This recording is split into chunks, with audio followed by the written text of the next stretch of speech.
Welcome to another episode. Today, I'm joined by a very special guest, Bryan Pellegrino, who's the co-founder and CEO of LayerZero. Welcome, Bryan, and thank you so much for giving us your time today. Arjun, thanks so much for having me. I feel like we've interacted on so many different platforms, but very briefly over the last few years, and we've never really had a conversation. So I'm like really looking forward to this one. Yeah, same. Okay, so I'm going to start with like the very basics. Like I've read a lot about you, and of course, like you've done the rounds across like all the podcasts, so you've been asked every question about LayerZero. But I want to start with the basics, right? Like you've been a successful entrepreneur, you've made like many different companies across industries. What made you tackle Interop after all that experience that you've had? Yeah, I mean, honestly, I had zero intention. Like, we had zero intention to build a company at all. My wife was pregnant with our third child. I had told her, like, I'm going to retire. I'm going to be home with the kids. The next year, it was like 80-hour weeks, and just like, she got rugged really hard. It was just a problem that I just like couldn't look away from. I had pulled out two of my closest friends in the world, my college roommates who had built companies before, and we were just here and we were just building technology for the sake of technology. We did our academic research, we did all this other stuff. And we were, smart contracts had come out, and I had been obviously in the space for a while, and like it was just the first time as computer scientists, as programmers, that like, okay, now it's like really interesting in terms of like what kinds of things you could build. And then Binance Smart Chain came out, and you're hearing like more volume than Ethereum, more users than Ethereum, and like every day. And that was so enigmatic at the time because like a ton of chains existed, but there was just zero usage. It was like literal vaporware outside of Ethereum. And so it was like very interesting. And so we asked ourselves, like, what can you build with an environment that's fast and cheap and you just treat as entirely ephemeral, and then like roll the result back to this secure, expensive chain of Ethereum, like a roll up before a roll up. And for us, we were just tinkering. We built a dumb game for ourselves. We built a gladiator game where you open up packs of gladiators, they fight to the death.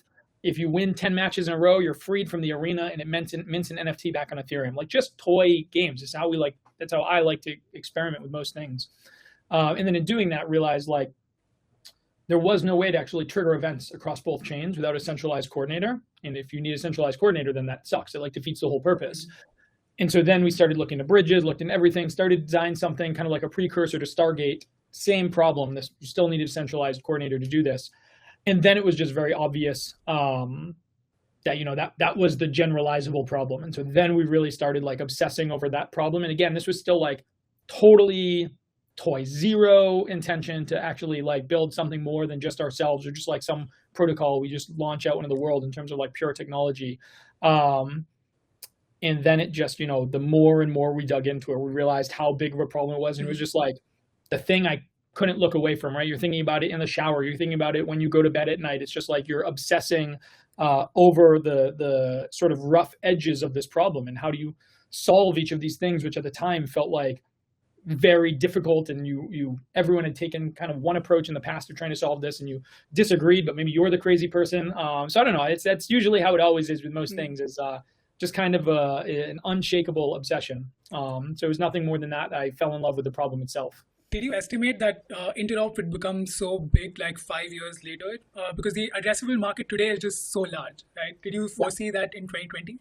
I mean, when we were first starting, no, because again, we were just tinkering, right? So no, we weren't like thinking about it through like a TAM or a market lens at all back then.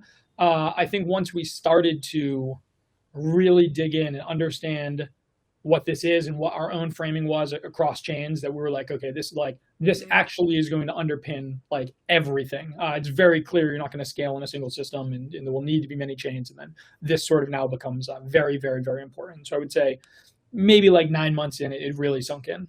And then back then, were you thinking about Interop like more like the internet, connecting computers and moving data packets, or more like Swift, where you're connecting banks and like allowing value transfers?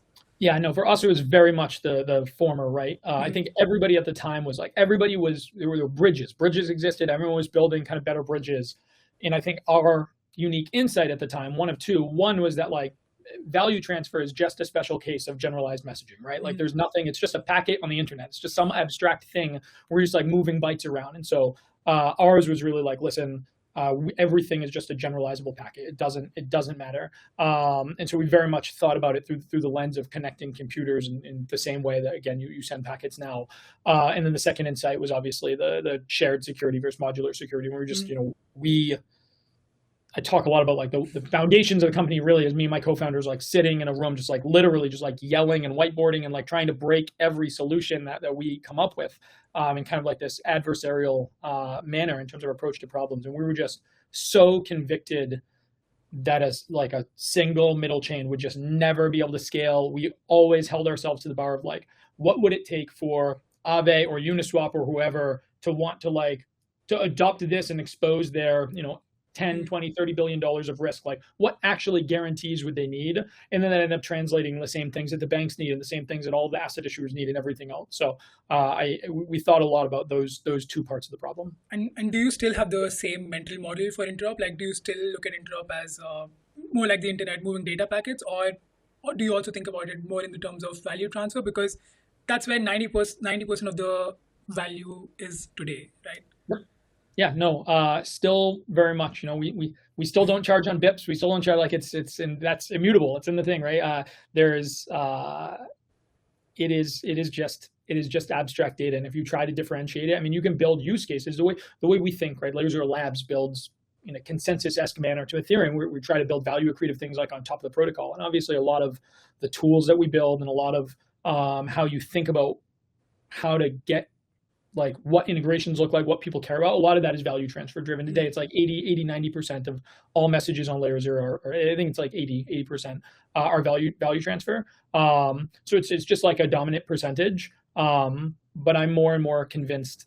There's a couple things I'm convinced of, but one is that applications over time must be asynchronous. And right now that is just like pretty heretical still. I think it's become a little bit more popular this last year or so. But with asynchronous applications, you're going to have just a lot more data, pure data being transferred between applications themselves to remain stateful, especially as block space gets cheap and everything else gets cheaper and cheaper in between. And that will tip the scales a lot in terms of like what that distribution looks like. Do you think that change would happen in the next 5 years? Because I remember like in the first few years of Interop, multi-chain apps was literally everything everyone would talk about, right? But suddenly now everyone is focusing on asset issuance because that's the new hot thing with like token standards. So do you think we will again move in the direction of multi-chain apps once, I don't know, we've figured out asset issuance completely? Yeah, so I think it really depends on the amount of complexity demanded from the application itself, ultimately, right? Like it's very clear. Like a blockchain is you're just taking some state machine, right? You're doing some computation and you're replicating it across many machines, right? But you still have the same vertical scaling limits on a single machine, right? You can't do more on a chain than you can do on a computer. And so there's a reason when you build very large applications, almost all of the applications that we use today, that you don't build it monolithically, right? You build this with microservices, with systems that are optimized for different things. And you build it because you, again, have vertical scaling limits on let alone the architectural trade-offs between each system, but you have scaling limits on a single system itself. And so if we're talking about like real global complex financial applications, there is just no world that like a Raspberry Pi or a $400 AWS computer is going to be able to run this for like millions of years. It's just like not going to happen. And so as soon as you like accept that fact, then applications must live across multiple environments, must in the same way that they do now. Everything that we do on the internet is asynchronous, right? Everything. Every application that we build is not built to be even on GPUs, you're moving data on and off almost always. Like it's much faster to do it in the kernel directly on core, but very often you're moving memory on and off. And so like you just, again, if we're going to get like really rich, amazing applications that handle scale, that is an inevitability. So if we're going to become more than what we are, then that must happen. As to when, I have no idea really. I mean, the Interop ecosystem today is obsessed with multi-chain token standards, right? And I think LayerZero was the first team to actually launch one, like back in 2022 with OFTs. So I want to know, like, what was the thinking back then? Because you were clearly like early to the market, right? Like nobody was thinking about this. And then today, it's everything everyone can talk about. So I want to know, how did you guys think about this? Did you foresee that a few years down the line, asset issuance would become such an important pillar of Interop?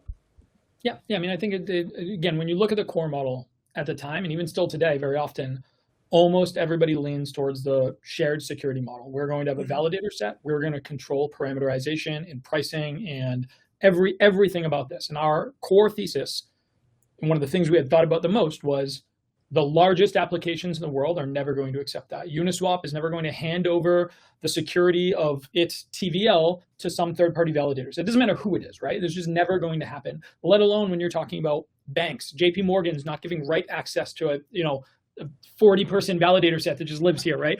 All of these things are going to want, at the very least, some lever, maybe complete control, maybe partial control, maybe veto rights, all of these things, right? And so our thesis was that the issuer themselves wants ownership. They don't want to hand over control of all of their security, of all of their assets, of everything. This is their business. I would never want to hand over that for a business that I was running to some third party, especially not in like a kind of messy, kind of like you don't know who's going to win in the space. You don't know if they're even going to be around in a year or two. And so when we built it, we just built like, that was what we were building towards, is like, here was a token standard that should be like ERC20 in people's minds, right? Like you build it however you want, whatever functionality you want in there, you have full control over everything. The only thing is, here's an interface that defines how it talks to each other between chains. And as it's talking, you have the control. It's your token contract talking to your token contract. You're not reliant on any other third party. If you are, JP Morgan, you can run everything yourself. If you're JP Morgan and Goldman Sachs, you can handshake directly with no other third parties involved. And that's like, we didn't know exactly what the world would look like, but it was just very clear, again, as we were thinking through the problems. And these are things like all of what I think are bad ideas, all of the bad ideas that exist today, we had those ideas. It's not like we didn't have those ideas. We sat and we wrote them on the whiteboard, and one of us was like, this is a great idea. And then the other person was like, this idea sucks, and here's why. And like, we would just go down and like, this is where it breaks. This is where it breaks. Here's an extra trust assumption that gets introduced in the system that like doesn't make sense for these big groups. And I think ultimately our goal was just build like the most useful thing, right? That the thing of the highest utility. And I think OFT, even when we first launched it and today, still kind of reflects that for us. I think it does what asset issuers want it to do.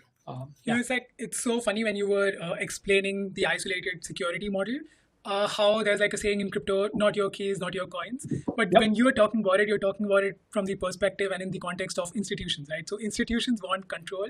And it's funny to see that play out, that now institutions are coming in. And the feature that they want is literally isolated security so that they can retain control of their like token. Yep. Okay. And one of the other things about OFTs is like the zero slippage cross-chain transfers, right? Like that's one of the biggest unlocks.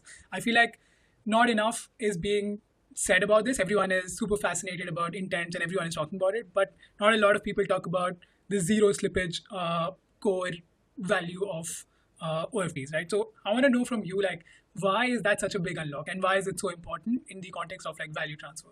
Yeah. So zero slippage comes from the underlying technology, right? Like that's what LayerZero gives, because again, it doesn't matter if you're sending $100 billion or a penny. To us, it's exactly the same. It's just an abstract packet. It's just bytes, right? So the cost for all of these things is exactly the same. And the asset issuer themselves, if they wanted to charge bips, they can add 5 bips per transfer in there. They can monetize this however they want. But the point is, there is zero reason on a bips basis why, like back before, you're paying external bridges 6, 8, 10, 12 bips to do a transfer. And that is massive friction. You had all of these inventory issues of like Avalanche had some massive inflow. And all of a sudden, everything starts trading at a premium because like you actually couldn't get funds in there fast enough. And there was like this huge delta where like dollars were trading at like 10 to 20 cents premium because of the rewards that were being given out. I mean, that's just like crazy, right? Like all of this, as long as you can give like a global guarantee, and what you want is a global guarantee on supply, everything just becomes the same. So if you think about a world where you can, rather than paying 8 or 10 bips and being blocked by inventory and doing all of this, that becomes sort of abstracted away. And so now you can move $100 million for the price of gas between 2 cheap chains. You're talking like move $100 million for like sub 1 penny. Now as a market maker, I can rebalance and I can take advantage of arbitrage opportunities between pairs basically for free, right? Which means somebody is going to go and take that arb, which means markets are going to get more efficient. You're going to have tighter spreads. You're going to have better liquidity. You're going to have all of these pairs being in line where like your longer tail chains and markets become more efficient. And I'm just a huge believer that like net long-term, the most efficient system wins, right? Like you're just not going to, you might have a world where you're stomaching 10, 15 bips on average right now to move because there's like, the system itself is even more lossy. It's like spewing out more opportunity and money such that you're just like are able to write off those costs very quickly. But long-term, all of that will compress. And like the best system is going to be that. And the largest part of that is you don't need, there's no cost of capital. It's not like I need to keep inventory on all of these chains. I need to hold inventory of this thing in pools like Stargate did originally, right? Like all of this is now sort of abstracted away. It's like you don't need to have any excess inventory. There's no cost of capital. Anybody can move it, assuming they have the asset on any chain working for them in an LP, whatever they're doing. You don't need to have it like lingering idle there. And that's a huge unlock. Do you think that retail users would still interact with the intent-based or like liquidity-based bridges because they need like smaller value transfers, and this in particular may or may not be suitable for their needs, right? And then this technology would basically underpin everything that runs on like crypto rails. Like LPs would move capital, whales would move capital, market makers would basically just rebalance across chains using this technology. But for the retail user, intents might still be the better suited technology. Yeah, so I mean, really, it's a question of two things, right? Like for a retail user, it's speed and cost. I think that most people want to offer the user the best experience, right? And so ultimately, you're asking like, are intents always going to be better on speed and cost? And that really is. And so like, yes, intents are very interesting. What they provide, the way. So let's talk about the way that they actually do both of these. One is that for speed, the market maker, the filler, whoever this is willing to give the user something before there's any sort of finality on the chain. So they're eating reorg risk, and they're just pricing that risk dynamically and handing on that price to the user in order to give the user fast. You're talking a matter of seconds, next block, whatever it is. Let's just assume next block. It's the fastest you can get. You're just immediately in the next block of the next chain. So it's like block time, 400 milliseconds to 3 seconds. So that's how they compete on speed. And then on cost, basically, if there's overhead in a message, if sending a LayerZero message costs half a penny, if I'm writing directly to that chain over and over again, I'm now maybe saving the half a penny. I'm only writing on one chain as opposed to both and needing to do this cross chain interaction. And now I can only send a message to rebalance or to like get my funds back or balance my book, once every 100 messages. So now I'm spending half a penny per 100 messages versus half a penny every single message, right? And so that adds up. And so that's where the cost comes in, speed comes in on the other side. So what does that actually look like? If you get single slot finality, then you now have next block everything. So speed eventually with technology can kind of get solved to within that. Now the world market makers can start filling like it with something in a mempool and hoping they don't get rugged. There's like other things you could do, grind even faster. But let's say next block, especially with block times shrinking, is almost always gonna be faster. So single slot finality solves speed. Cost, you have to remember the market maker themselves, the filler, has this cost of inventory. They actually have to hold balances on both chains, be willing to give it on this chain, keep it on that chain for some period of time, and then bring it back over. So it's largely flow driven. It's largely a lot of things you see now. I think average cost on fills, I think I saw the number today for most intents, but it's like somewhere between 8 and 15 bips, basically, is like where the world lives. On small transfers, that's not a huge amount. So it's really the cost that they need to quote you, that 8 to 15 bips of whatever size is being transferred versus the overhead as a message. So as block space goes down tremendously and messaging in general gets cheaper, there may be a world that actually becomes significantly cheaper than the other, but right now it's not. Right now the overhead is enough that actually on cost for very small transfer, as soon as you get like over $100, it's like almost always skews towards the OFT side of things or towards Stargate. But right now for intents, a lot of times for small transfers, that overhead and being able to bypass that overhead makes up the delta.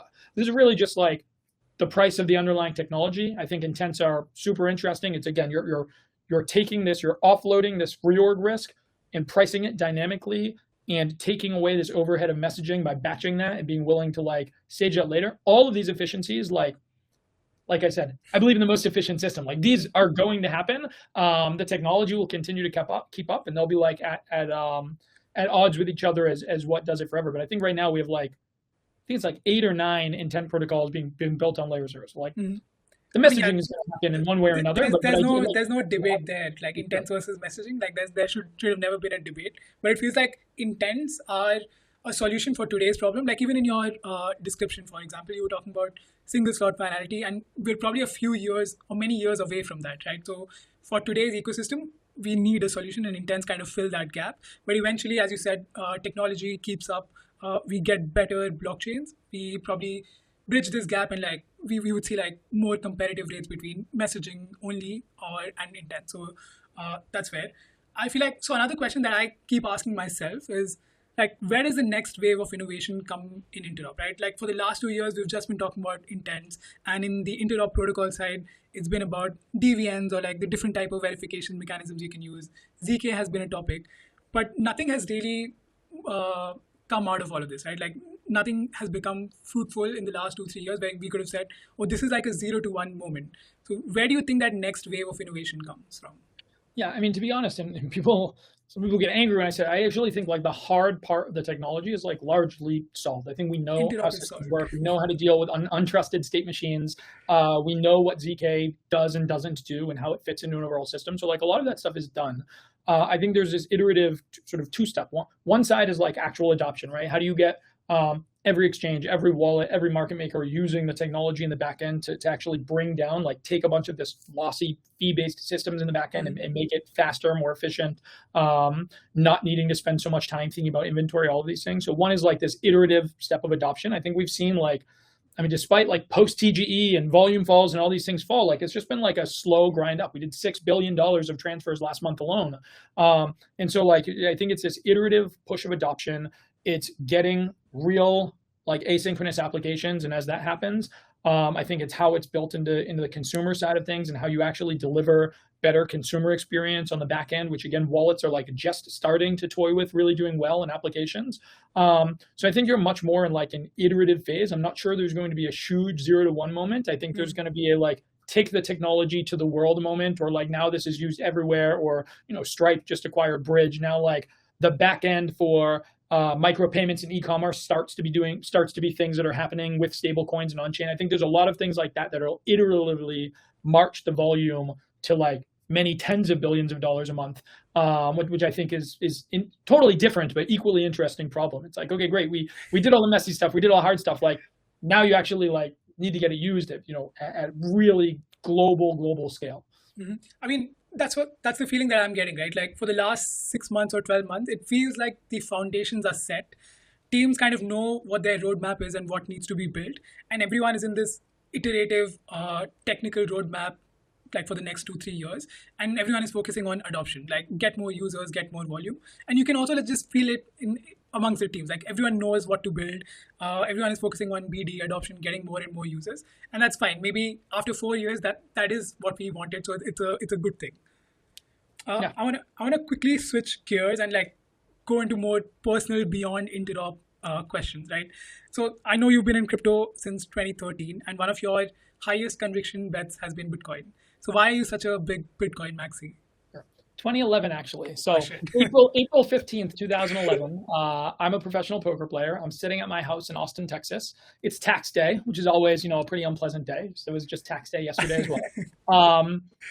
But I sit down at my computer, I open up everything, and there are Department of Justice, DOJ symbols on every one of my websites. All of my money is frozen. I'm out of a job. I'm out of everything. Actually, prior to that, so I was playing poker in New Hampshire. New Hampshire passed a law that said we're going to take a 10% tax on gross winnings, not net winnings, for all lottery.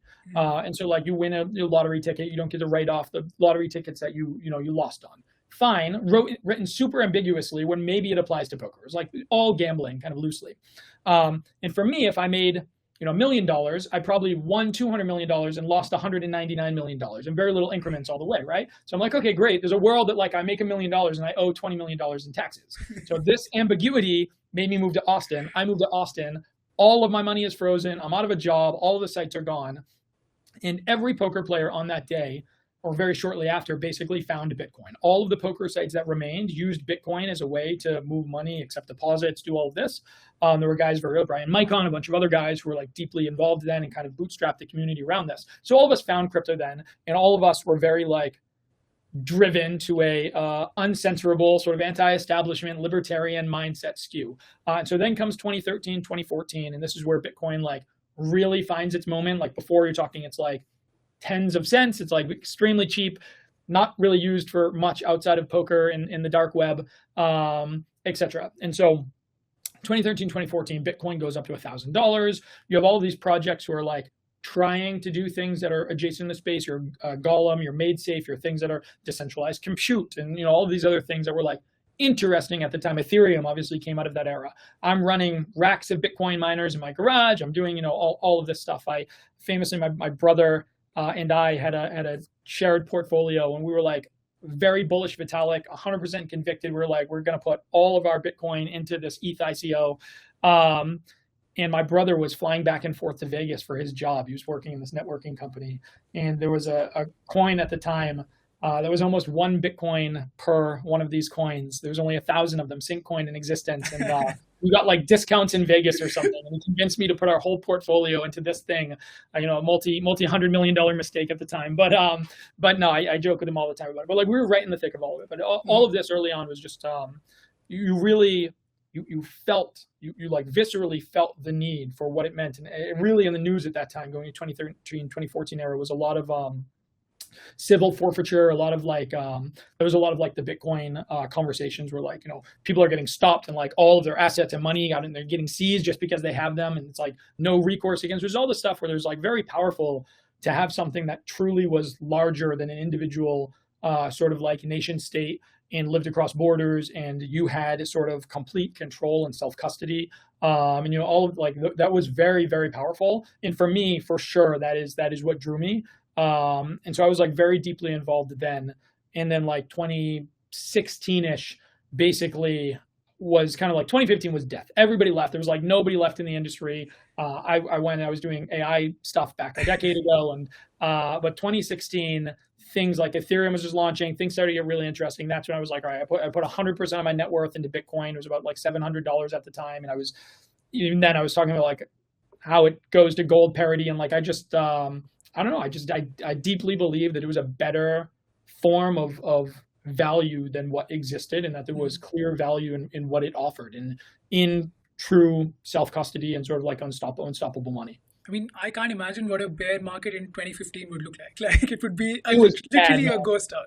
You went from $1,000 down to whatever it was, like 80, but like everybody, it was just nothing. It was bad.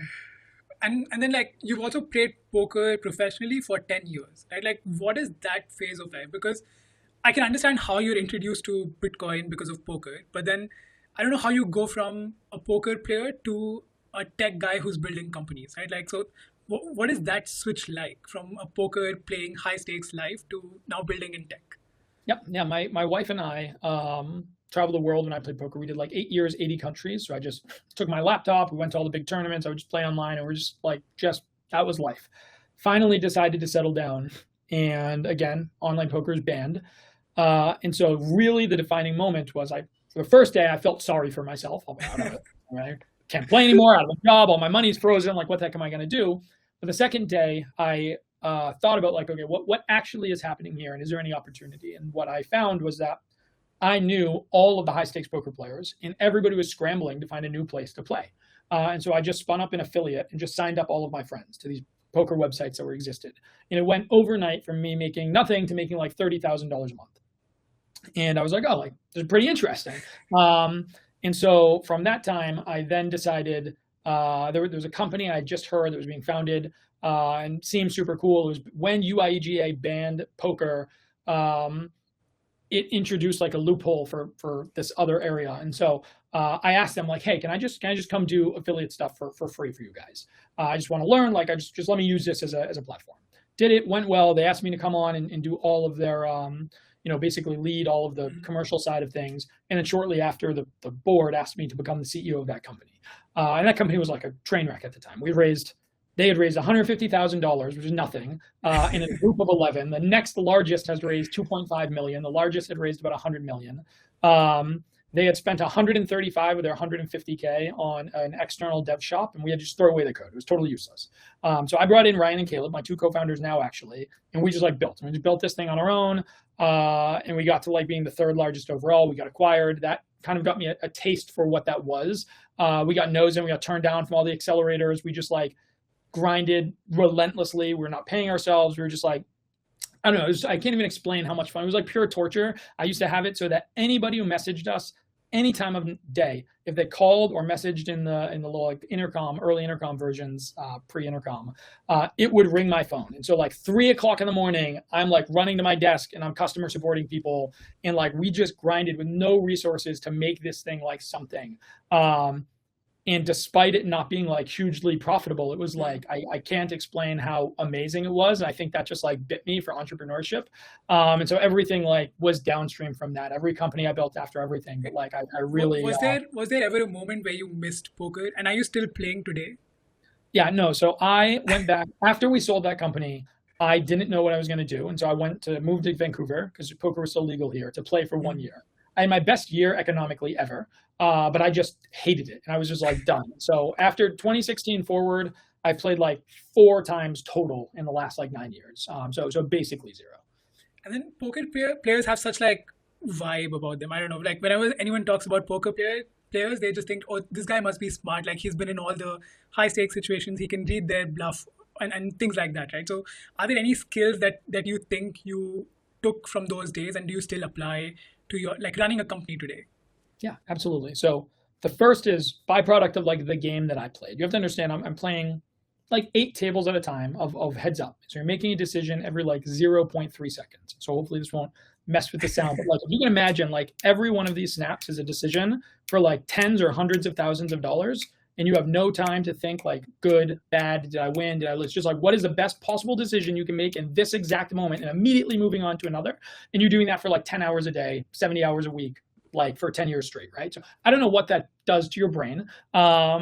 But I have the ability, and most poker players who played similar have the ability to synthesize like large amounts of information and make decisions very quickly. And something that is like directionally like near kind of optimal. You're just kind of always conditioning yourself to go back and study what, objectively, what was this the right decision at the time? I don't care what happened. It doesn't, what the actual outcome wasn't. Was my EV good? Did I make the right decision in the moment? I think that's like a very valuable skill to have like detached decision making, kind of an objective decision making.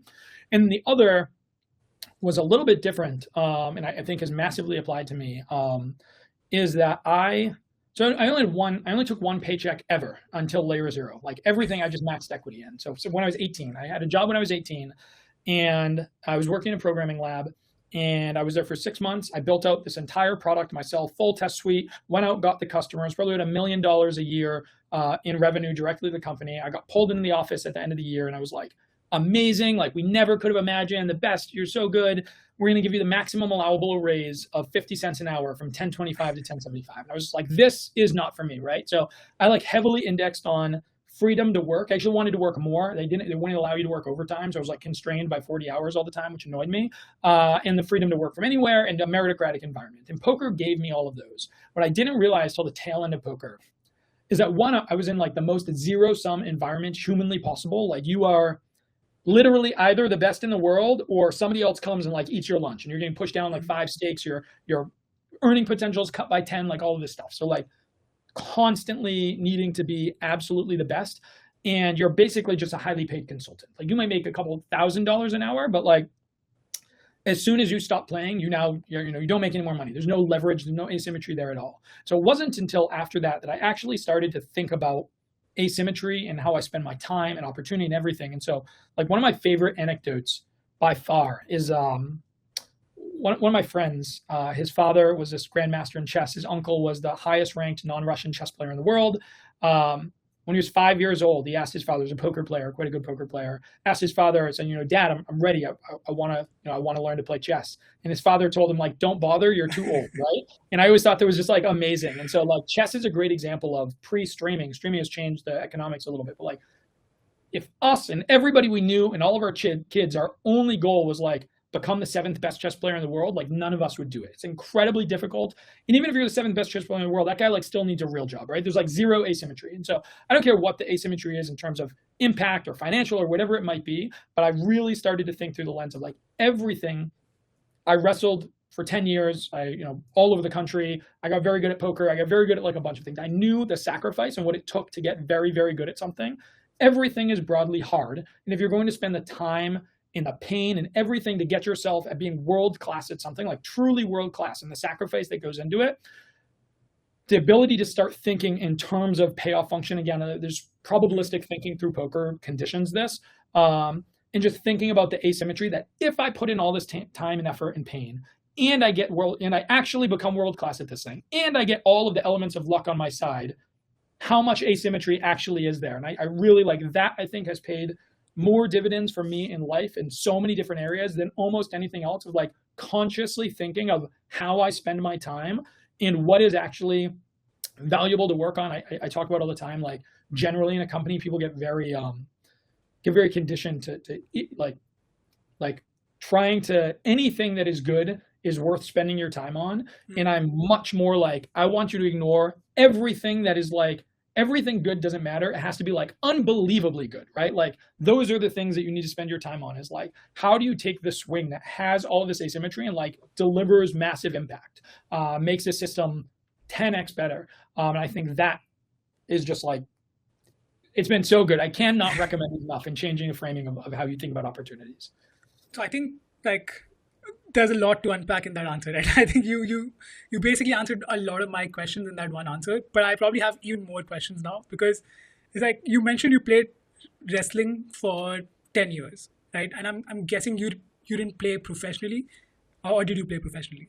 So in wrestling at the time, the way that it was is now there's like the UFC and people can go into MMA. There was like Olympics or nothing, right? So I wrestled at the highest level you could wrestle in high school. I was undefeated my senior year. So you're wrestling all over the country. You're going to states, regional, nationals, all of these things, right?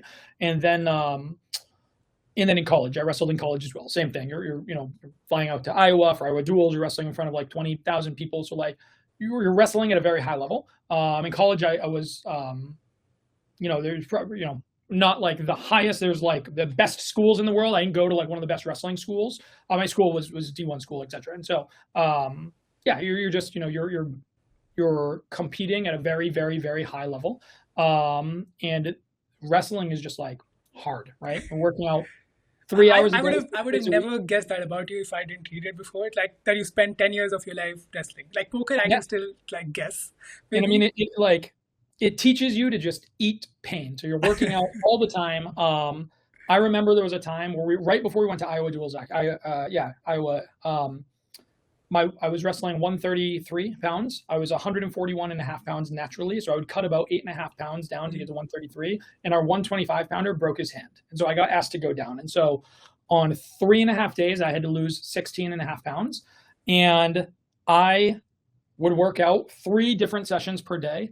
I ate nothing for the entire 3.5 days. I would just swish water around in my mouth to get rid of like the sticky cotton mouth and just spit out the water. Every time after we'd work out for like an hour to 2 hours, I would put on, starting with all of my sweat, everybody on the whole team sweat. So I was like a Michelin man with like, all of these sweatshirts on, and I would ride a bike to get my body sweating even more. And then I would go lay down in the sauna with a bag of ice to make it easier to breathe. And I would just like fall asleep, and they would just like pull me out. And like, you did that for days and days. And then you finally get there, and I weighed in at 125.0 on the dot, like barely even made it. And then you have to go out and actually wrestle. Yeah.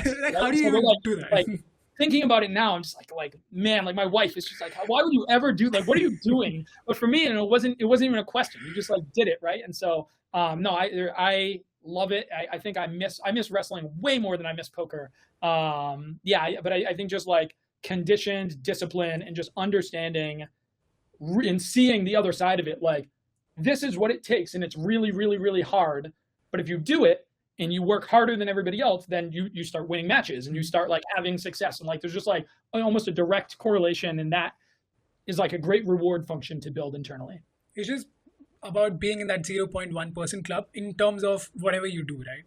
So I think one question that I keep asking myself is like, how do you decide what games to play or like what to invest your time in? And I think that's one of the hardest questions anyone can like answer for themselves. And one of your tweets actually was about like, there is no stronger lever than playing long-term games with like great people. So how do you actually put that into practice, and how do you decide who's worth betting on in the long term? Yeah, I think that is something I'm very happy with how I've done in my life. I told you, I took $0 of salary ever until LayerZero, right? And so I would just find something that I was passionate about, and I would throw myself into it, and like, I would start working on things with other people, and a lot of people would step in and they'd be like, we got to get a legal agreement. We got to set the terms. I was like, I don't care. Let's figure it out later. Let's just do it. And like, I feel like I ended up, when I was building my machine learning models, I was building it. I showed it to a friend. It's just like, here's this cool thing that I'm working on. And he's like, I know these really amazing people who worked on something similar when they were at MIT, when they were doing their PhDs. And I was like, I'm a college dropout. Like MIT PhDs were already like pretty intimidating. I show them. They say they have someone I should talk to. It was Billy Bean, so like founder of Moneyball, GM of the Oakland A's. And like, all of this was just like I just wanted to work on this. I didn't care. And that same person from over a decade ago, who I just saw, this passionate kid, and he's this professor at Stanford, and he's running all this stuff, and he runs his group of quants, and like he had no business. Like I just had no business being in there in like a bunch of these situations, and just trying to find something you're very passionate about, be yourself interesting because of the things, like you're just like this weird, eclectic, enigmatic person who's like working like crazy on something. That just like draws similar people. And there are so many people, like again, him, I've done a ton with over the past 15 years. Yeah, 10, a little bit over 10 years, I guess. Multiple others. Just, I feel like you surround yourself by like, again, by similar people. And so I've always found that like I took a default stance, and I have some things that like made me do this, but my default stance was always like, just say yes. If it's like cool things with cool people, default to yes always. And I think that has built out like 90% of my network, literally. Like, I don't know how much we want to get into, but like it's created some really amazing opportunities. I got to stay in a castle for, a week with Demis from DeepMind and Noam Brown. I got to stay on an island in Panama with Tony Fadell. I got to do, meet like really amazing people and form amazing bonds, and, do all of these things and build a network of like really incredible people for nothing more than like not wanting anything from them. I'm not asking for anything. Usually I'm just working on something, like excited to share about what I'm doing. They're excited about the stuff that they're doing. There's like no direct overlap. And I think like there's just like a real huge compounding effect, again, to like have that, be non-commercial sometimes, be interesting, surround yourself with other interesting people. And a lot of those people end up going on to really doing like I'm just shocked at my network from a bunch of those things, of people who were just like me, again, just like random.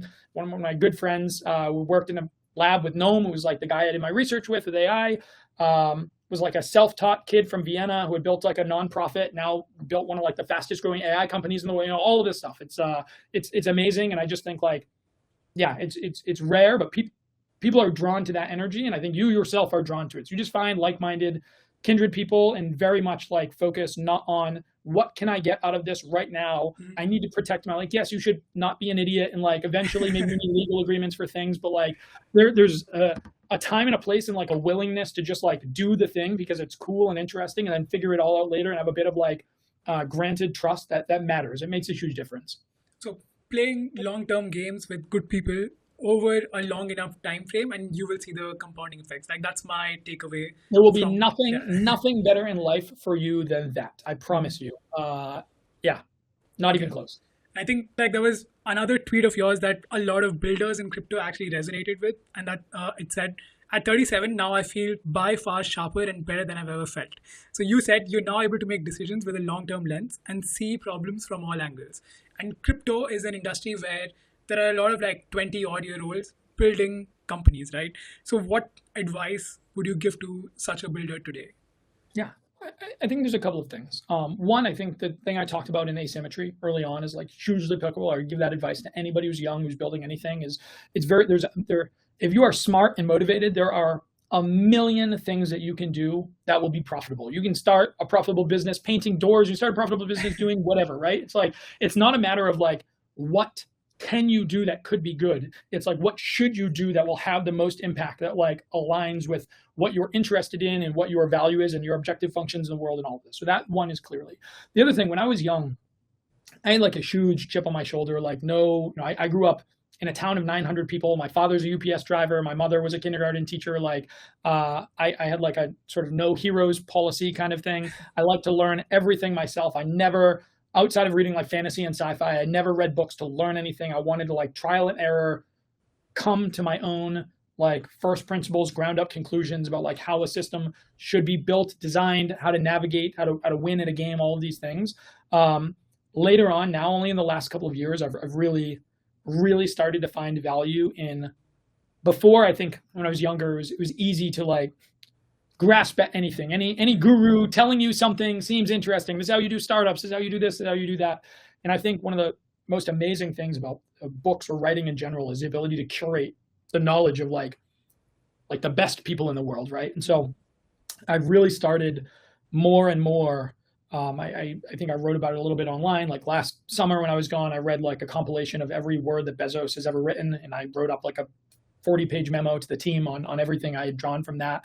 I've read like thousands of pages of Buffett now. I read, all people, Larry, Sergey, all these people I think are like amazing people from history, all of this. And I think one thing I actually drew from Buffett and Munger that I found amazing is the value that they put in just being able to find somebody. So when you're talking about long-term games with long-term people, just like to not have to think about whether the person you're working with is a good person or bad person, is going to make decisions that like aren't aligned with you, is going to screw you, like the ability to just wholeheartedly go into something knowing that you can like do what you think is best, take chances, sort of like be supported in that, know that you're going to support what they do because you like align in vision. And I think like that's been hugely beneficial for me with my co-founder and just like that level of trust. And I think like finding that versus like just indexing on is like who is the best person at this thing. I think like value alignment makes life so much easier. Like just so much easier. So as you're choosing co-founders and doing that, I think it's like heavily unindexed on. And then just sharpness is I guess just as you get older, again, I think naturally as humans, we have a tendency to just like want to solve the problem that's directly in front of our face, to play whack-a-mole in some sense, or like everything.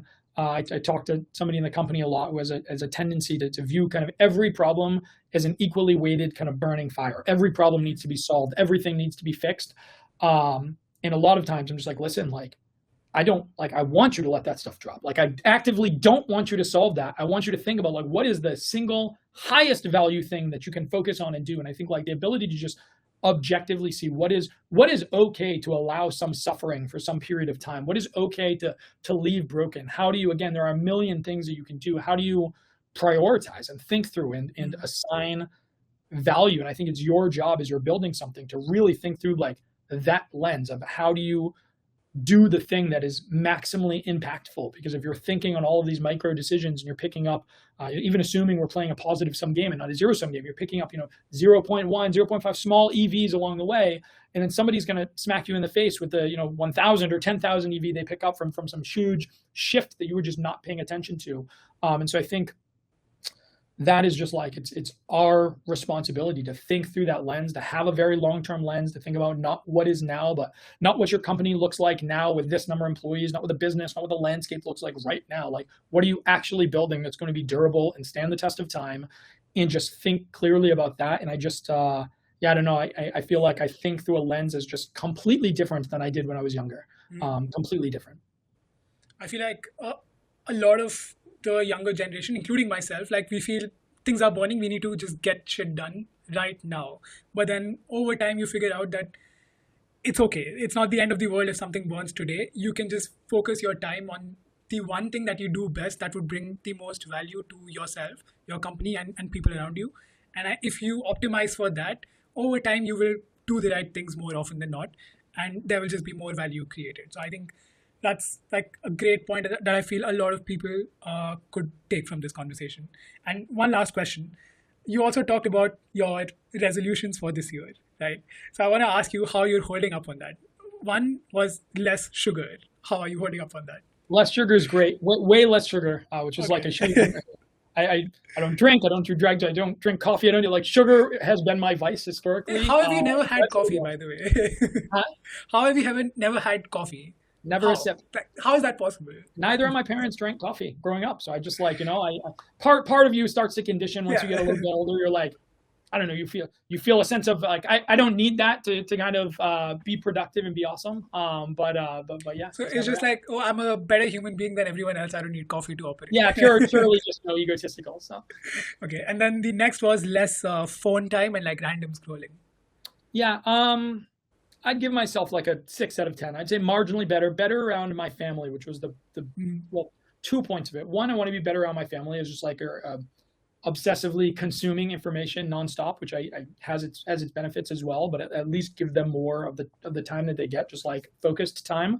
The second was that, again, one of the big things I've thought about the last year, which is probably obvious to many people, is that as I'm consuming Twitter and Telegram and all of this information that's coming in, I'm letting somebody else curate kind of what I consume and how I spend my time and the value that I can pull from it. I think there's probably a much better way to self-curate and actually get read something specific, focus on something specific, and actually pull much more value of that than just like knowing what the general impulses of the world is to have more specific value. So marginally better, not really there yet, but I'll get better. Okay, and then more of exercise.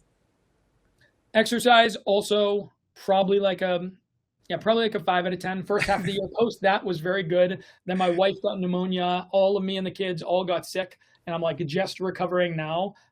Pretty dedicated to fixing it, but that one not perfect by any means. What about reading and writing? Much better reading, reading a ton, really enjoying what I'm reading, getting a lot more out of it, taking notes, like structuring my thoughts around it.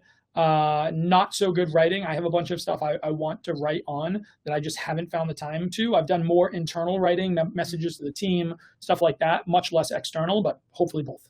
How about like family time? Are you able to separate work and family, like go on holidays? I've been historically very bad about it. I mean, when I was playing poker, it was like in 8 years, I think I took a 3-day break one time ever because I didn't have internet in Costa Rica and I thought that I would have it there. So it was like very bad. There's only a couple things. So I try to make sure I do dinner and bedtime with the kids every night when I'm not traveling. So that's one thing I try to keep sort of as safe as I can. So that is pretty good. Time with the family has been pretty good. And then there's 2 things I do.